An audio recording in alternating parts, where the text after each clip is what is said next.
Good morning दोस्तों। Welcome to jpscfunda.com। कल तक जैसे हमने पढ़ा था सर्कुलर फ्लो ऑफ इनकम, कि कैसे कोई नेशनल इनकम है वो एक सेक्टर से दूसरे सेक्टर में फ़्लो करता है। ठीक है, तो 3 मॉडल हमने देखा था, जैसे 2 सेक्टर मॉडल, 3 सेक्टर, 4 सेक्टर। ठीक है,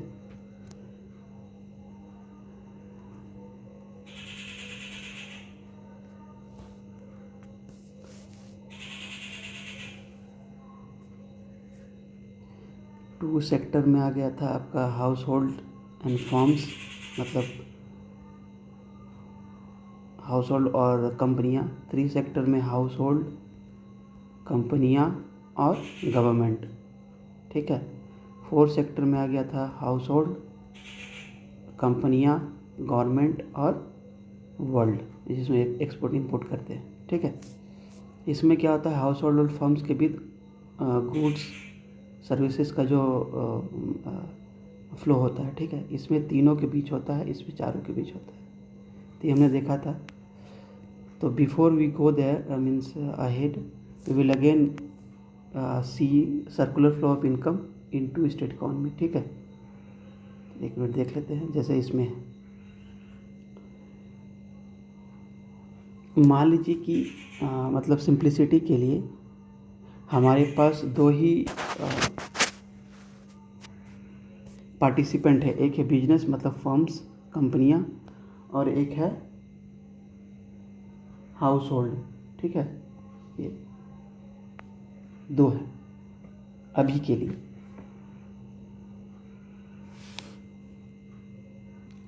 जैसे कल हमने बताया था, लोअर पार्ट में देखिए, इस पार्ट में। ठीक है, इस पार्ट में, इस पार्ट को देखिए आप, इस पार्ट में क्या है कि हाउस होल्ड जो है, फैक्टर्स ऑफ प्रोडक्शन, ये लैंड, लेबर, कैपिटल, एंटरप्रेन्योरशिप, ये जो है ये प्रोवाइड करता है क्या, land, labour, capital, entrepreneurship provide करता है कंपनीज को to produce goods and services. ठीक है, तो जब अपना लैंड, लेबर, कैपिटल, एंटरप्रेन्योरशिप, ये फैक्टर्स ऑफ प्रोडक्शन फर्म्स को देता है, तो गुड्स और सर्विसेज प्रोड्यूस होता है, मतलब सामान और सेवा का उत्पादन होता है। ये जब श्रम, पूंजी, उद्यमिता, है ना,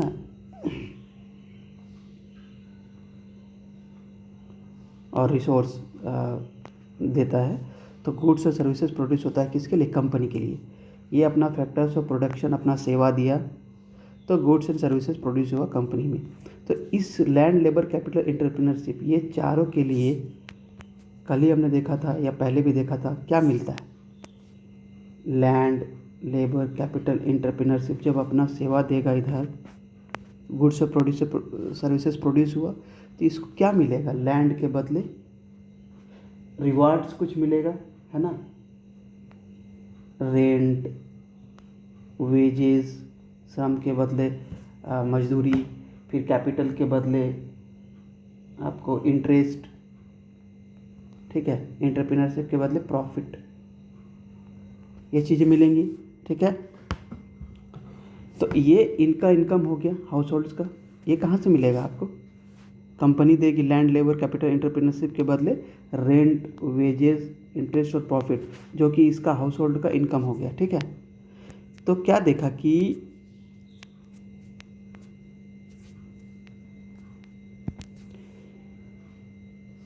ये हाउस होल्ड और फर्म्स के बीच में जब फैक्टर्स ऑफ प्रोडक्शन ने अपना सेवा दिया, गुड्स सर्विसेज प्रोड्यूस हुआ, तो वो गुड्स और सर्विसेज प्रोडक्शन के बदले इसे वेज, रेंट, डिविडेंड्स, प्रॉफिट, ये सब मिला हाउस होल्ड को।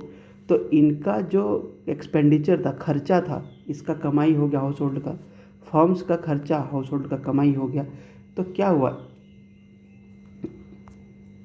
एक का खर्चा दूसरे का इनकम, कंपनी का खर्चा फैक्टर्स ऑफ प्रोडक्शन का इनकम हो गया। ठीक है, एक तो लोअर पार्ट वाला समझ गया, ये पार्ट। ठीक है, ये पार्ट समझ गए। अब हम अपर पार्ट में एक मिनट देख लेते हैं। यहाँ पे अपर पार्ट में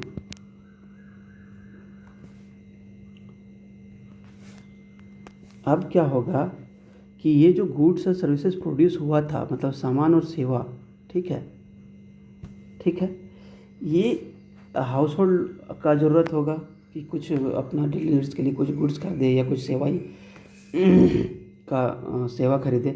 तो ये कौन प्रोड्यूस किया था? फैक्टर्स ऑफ प्रोडक्शन ने कंपनी के लिए, उसके लिए इनको वेज मिला था, रेंट, डिविडेंड्स, ठीक है, जो हमने लोअर पार्ट में पढ़ा। तो यही वेज डिविडेंड इनके पास से इधर कंज्यूमर एक्सपेंडिचर के रूप में फ्लो होगा। मतलब इसका खर्चा अभी इसका कमाई हो गया। किसका खर्चा? हाउस होल्ड का खर्चा जो है, हाउस होल्ड का खर्चा जो है फर्म्स का कमाई हो गया अपर पार्ट्स में। क्यों? क्योंकि हाउस होल्ड ने गुड्स एंड सर्विसेज खरीदा कहाँ से? फर्म्स के पास से। फर्म्स ने, ठीक है, उसके लिए उसे पैसा देना पड़ेगा। मान लीजिए कि एक गाड़ी खरीदा तो 10 लाख रुपया, तो इनका खर्चा हाउस होल्ड का, इनका कमाई हो गया, ठीक है। अभी दो ही सेक्टर है इकोनॉमी में, इसलिए एक का खर्चा, दूसरे का कमाई। यहाँ पे क्या था? इसका खर्चा बन गया था इसका कमाई, मतलब इनकम, ठीक है।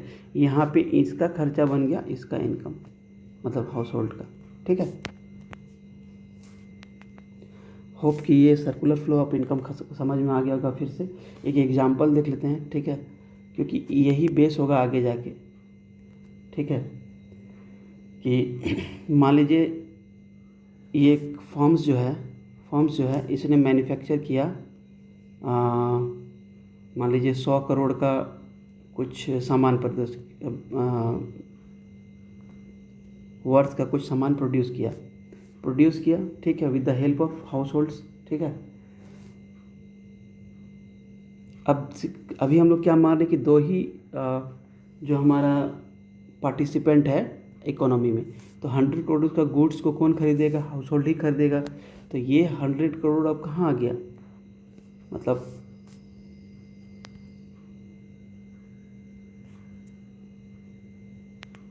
ये 100 करोड़ रुपया यहाँ से मिलेगा इसको, फर्म्स को, तभी तो ये सामान इसको मिलेगा, हाउस होल्ड को। ये सामान इधर जाएगा, ठीक है, और इसके बदले 100 करोड़ इसको मिलेगा, ठीक है। तो एक्सपेंडिचर 100 करोड़, कमाई किसका हो गया? फर्म्स का 100 करोड़ का, ठीक है। सो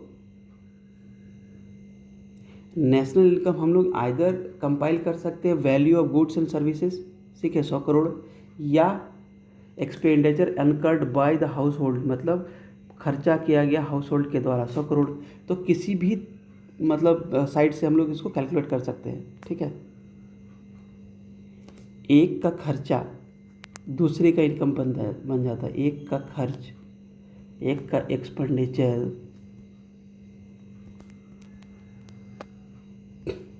दूसरे का इनकम है। इसीलिए इनकम साइड से मेजर करो या एक्सपेंडिचर साइड से मेजर करो, दोनों एक ही आएगा, ठीक है। हम लोग उसको एग्जांपल में भी बाद में देख लेंगे, ठीक। चलिए,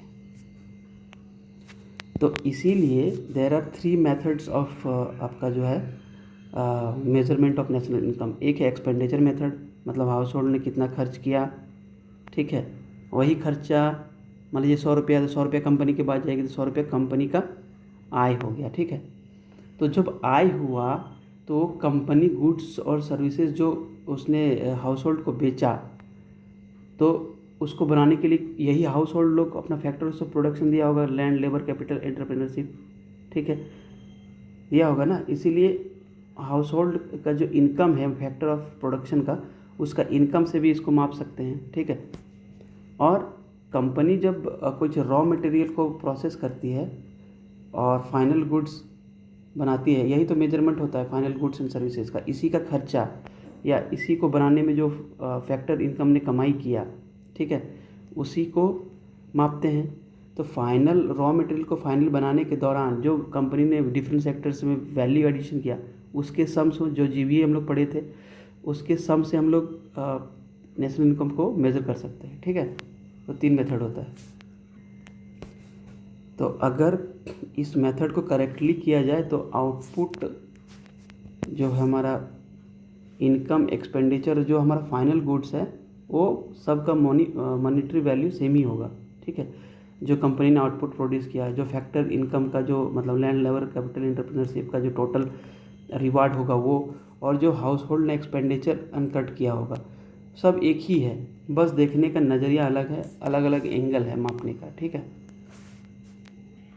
हिंदी में देख लीजिए उत्पादन विधि, ठीक है, या आय विधि या साधन उपार्जन विधि, फैक्टर्स ऑफ इनकम का जो मतलब फैक्टर्स प्रोडक्शन का जो इनकम है उसको ऐड करके या ये एक्सपेंडिचर मेथड मतलब व्यय विधि हो गया, और ये वैल्यू एडेड हो गया, मतलब उत्पादन के दौरान जो हमारा मूल्य में बढ़ोतरी हुआ उसको समाप्त करके मापते हैं। तो 3 विधि हो गया, उत्पादन, ठीक है, आय विधि और व्यय विधि। ठीक है,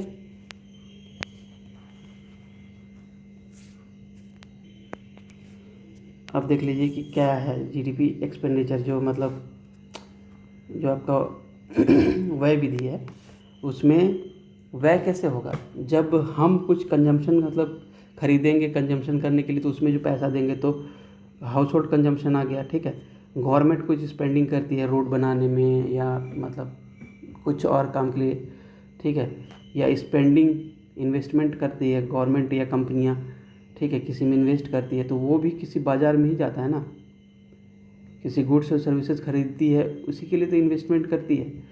गवर्नमेंट स्पेंडिंग अगर उसने रोड बनाया तो उसके लिए स्पेंड करेगी। कंजम्पशन मतलब हम लोग अगर टीवी फ्रिज खरीद लिए तो उसके लिए व्यय करेंगे, ठीक है, एक्सपेंड करेंगे, अपना हमारा एक्सपेंडिचर होगा। ठीक है, चेंज इन वैल्यू स्टॉक्स, मतलब अभी 10 रुपया का था 20 रुपया का हो गया उसके लिए। फिर एक्सपोर्ट इंपोर्ट हो गया आपका, कि नेट एक्सपोर्ट इसको बोलते हैं, नेट एक्सपोर्ट। ठीक है, मतलब हमने 20 रुपया का सामान बाहर भेजा और मंगाया 40 रुपया का, तो मेरा हम ऐसे ही जनरल सिनेरियो यही होता है, we are importing more than what we are exporting, तो -20 रुपया। तो ये सर का सारे का सम अप जो होता है वही होता है जीडीपी इन एक्सपेंडिचर। ठीक है, इस सब को ऐड करते हैं to calculate the GDP in expenditure method. ठीक है, उसी को फिर जीएनआई वगैरह में कन्वर्ट कर दीजिए तो उस हिसाब से नेशनल इनकम कैलकुलेट हो जाएगा। फिर आउटपुट जो मतलब डिफरेंट सेक्टर्स ने आउटपुट प्रोड्यूस किया उसके हिसाब से, तो हमारा 3 सेक्टर है, जैसे प्राइमरी सेक्टर, सेकेंडरी सेक्टर और टर्शियरी सेक्टर। ऑब्जेक्टिव इससे शायद जेपीएससी में पिछली बार पूछा गया था, तो देख लीजिए कि क्या इंटरव्यू में पूछ देते क्या होता है। प्राइमरी सेक्टर मतलब जो जैसे हम एग्रीकल्चर सेक्टर या मछली पालन करना, वो हो गया primary sector. Secondary sector manufacturing, जैसे कार बनाना, पेन बनाना, कॉपी बनाना। ठीक है, इंडस्ट्रियल सेक्टर जिसको मेनली बोलते हैं सेकेंडरी में। प्राइमरी में जैसे एग्रीकल्चर वगैरह आ गया। ठीक है, टर्सरी में आपका जो सेवा है, जैसे बैंकिंग हो गया, सॉफ्टवेयर सर्विसेज हो गया, रेस्टोरेंट में कुछ सर्विस दे रहे, तो ये सब हो गया टर्सरी सेक्टर। ठीक है, secondary sector manufacture, primary sector raw material को डील करता है, जैसे एग्रीकल्चर हो गया आपका, मछली पालन, ये सब। ठीक है,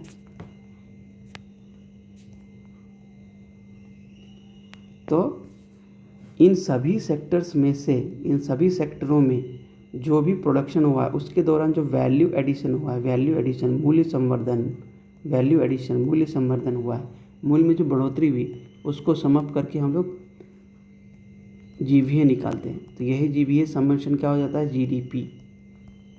ठीक है, value edited from each of the main sectors of the economy.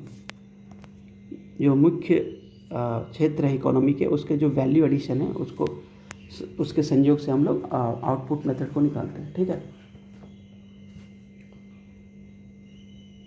अब फैक्टर इनकम हमने देखा था, जैसे फिर से वही लैंड, लेबर, कैपिटल, एंटरप्रेन्योरशिप, यही फैक्टर्स ऑफ प्रोडक्शन है।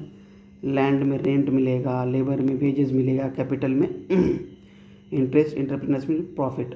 ठीक है, इन सब का सम जो होता है वही होता है GDP from the factor income side. ठीक है,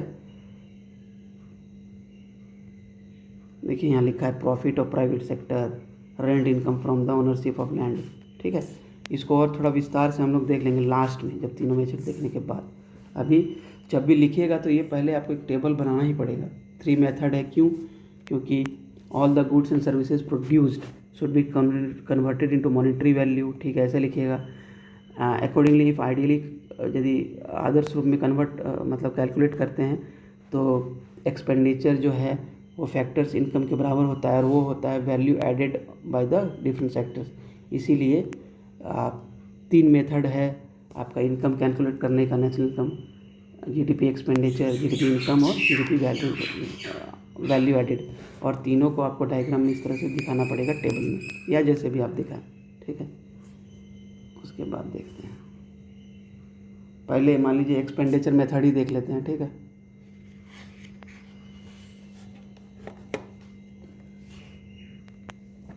ये क्या है कि मतलब फ्रॉम द कंज्यूमर साइड हम लोग मापते हैं। एक्सपेंडिचर कौन करेगा? कंज्यूमर ही तो करेगा, ठीक है। तो टोटल एक्सपेंडिचर इनकर्ड किया गया मतलब व्यय बाय सोसाइटी, ठीक है, कंज्यूमर, ठीक है, इन ए पर्टिकुलर ईयर, एक साल में, ठीक है, उनको ऐड करके इसको निकाला जाता है, ठीक है। फिर से एक बार देख लीजिए, टोटल एक्सपेंडिचर, टोटल व्यय, कुल व्यय किसके द्वारा? कंज्यूमर, उपभोक्ता,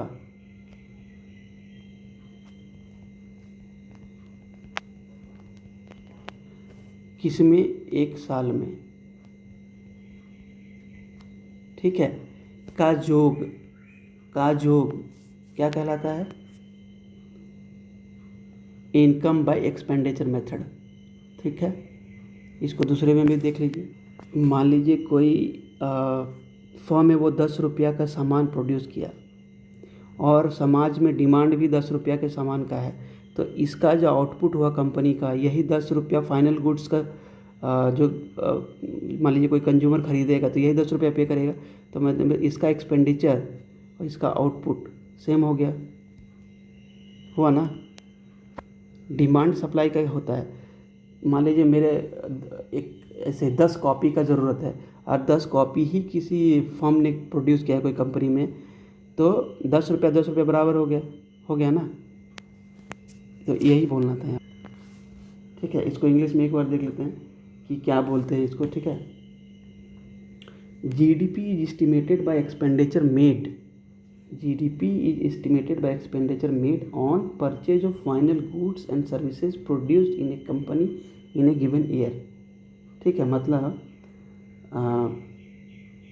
इस एक्सपेंडिचर मेथड में GDP का एस्टिमेशन, जो GDP हम लोग कंप्यूट करते हैं वो, ठीक है, वो द एक्सपेंडिचर बाय कंज्यूमर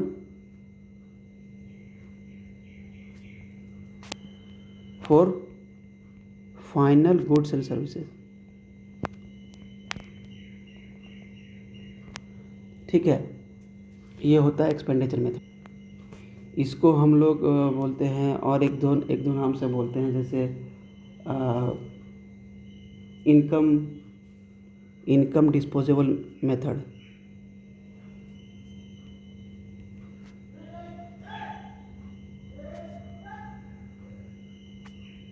और बोलते हैं कंजम्पशन एंड इन्वेस्टमेंट मेथड।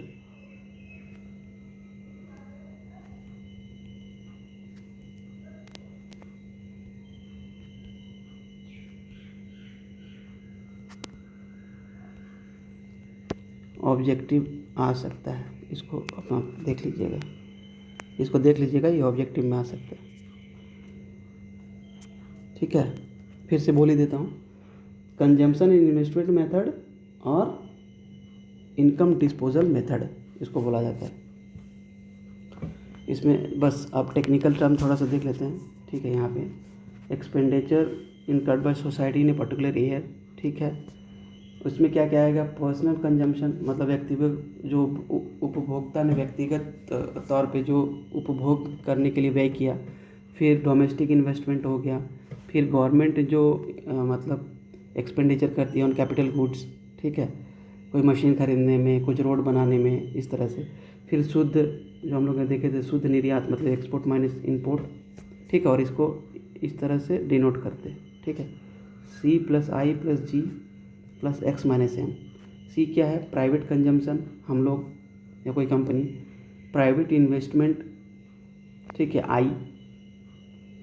जी मतलब हो गया गवर्नमेंट एक्सपेंडिचर, और एक्स माइनस एम हो गया, एक्स बोलते हैं एक्सपोर्ट, एम मतलब इम्पोर्ट, तो नेट एक्सपोर्ट, शुद्ध निर्यात। ठीक है, तो ये वाला आपको इसी वे में लिखना है, समझ गए होंगे आप? ठीक है, कुछ एग्जाम्पल देख लेते हैं इसका। जैसे कंजम्पशन एक्सपेंडिचर में क्या आ जाएगा इसमें, मान लीजिए जैसे कंजम्पशन एक्सपेंडिचर है ना, इसका एग्जाम्पल देख लेते हैं। इसमें जैसे टीवी हो गया, कार हो गया, खाना हो गया, ठीक है, इस पर जो खर्चा किया गया, या कुछ हम लोग ट्रांसपोर्ट मतलब व्हीकल यूज़ करते हैं वो सब के लिए, तो ये हो गया ये। टीवी, कार, पेन, आपका ट्रांसपोर्ट, जो कंजम्पशन है फाइनल हमारा सोसाइटी में। ठीक है, अब इन्वेस्टमेंट हो गया, जैसे कुछ मशीनरी खरीदी, कौन? कोई कंपनी, या कोई हाईवे बनाई, ठीक है, तो ये सब आ जाएगा। उसके बाद गवर्नमेंट एक्सपेंडिचर में आ जाएगा, जैसे गवर्नमेंट क्या करती है, एडमिनिस्ट्रेशन, उस पर जो व्यय करती है, ठीक है, एडमिनिस्ट्रेशन चलाने के लिए तनख्वाह देती है, ठीक है, एडमिशन के लिए, फिर आपका लॉ एंड ऑर्डर मेंटेन करने के लिए, ठीक है। उसके बाद आपका आ जाता है नेट एक्सपोर्ट एंड इम्पोर्ट। ठीक है, तो मान लीजिए कि हमने 100 रुपया का सामान बेचा है चाइना को या यूएस को, और 500 रुपया का ख़रीद लिया, ठीक है, तो कितना बच गया? -400। तो ये -400 ऐड होगा। जैसे रशिया से हम लोग का जो रशिया है, जैसे हमारा दोस्त, तो रशिया से हम लोग सबसे ज़्यादा जो डिफेंस इक्विपमेंट खरीदते हैं, और हम लोग अराउंड भेजते हैं मतलब 4 से 5 बिलियन डॉलर का शायद, और यह लगभग मतलब बहुत ज़्यादा ट्रेड डिफिसिट है। ठीक है, एग्जैक्ट डेटा हमको भी याद नहीं आ रहा है। ठीक है, तो ये होता है नेट आपका जो एक्सपोर्ट है। ठीक है, अच्छा, इसमें कुछ प्रिकॉशंस हैं। ठीक है, जब नेशनल इनकम एक्सपेंडिचर मेथड से हम लोग मेज़र करते हैं, तो इसमें कुछ आपका ये है, कुछ प्रिकॉशंस है। ठीक है, उसको देख लेते हैं एक बार।